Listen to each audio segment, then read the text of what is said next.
Communist கட்சி தலைவர்கள் சுயநலவாதிகளாக மாறியதால் அவர்களின் கொள்கைகள் நீர்த்து போய்விட்டதாக திமுக எம்பி ஆர் ராசா விமர்சித்த நிலையில் இது தவறானது என்று மார்க்சிஸ்ட் மாநில செயலாளர் சண்முகம் கண்டனம் தெரிவித்துள்ளார். இவர்களின் கருத்துக்களை தற்போது காணலாம்.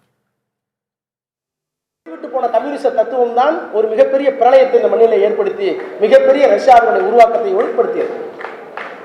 அதற்கு பின்னாலே வந்த தலைவர்கள் ஃபிரெடரிக் ஏங்கல்ஸ் இருந்தாலும் லெனினாக இருந்தாலும் தத்துவத்தை சரியாக பார்த்து கொண்ட தலைவர்கள் இருக்கிற வரை தத்துவத்துக்கு சேதாரம் இல்லை. அப்புறம் வந்தார் ஒவ்வொருத்தரா. ஸ்டாலின் வந்தார், படிச்சார். இந்த ஸ்டாலின் அந்த ஸ்டாலின் சொல்லுவோம். ஸ்டாலின் காலத்தில் ரஷ்யா நீர்த்து போனது. அப்புறம் குருஷே வந்தார், கடைசியா கோர்பச்சே வந்தார்.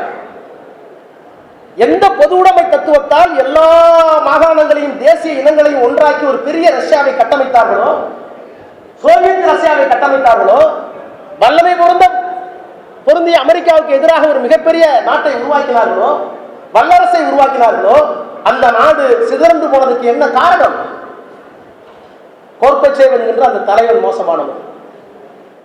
மதிப்பிற்குரிய ஆர் ராசா எம்பி அவர்கள் கம்யூனிஸ்ட் கட்சி தலைவர்கள்லாம் சுயநலவாதிகளாக ஆகிவிட்டதாகவும் அவர்களுடைய செயல்பாடுகள்லாம் நீர்த்து போய்விட்டதாகவும் ஏதோ ஒரு நிகழ்ச்சியில் பேசியிருக்கிற செய்தி என்பது சமூக வலைதளங்களில் போய்கிட்டு இருக்கு.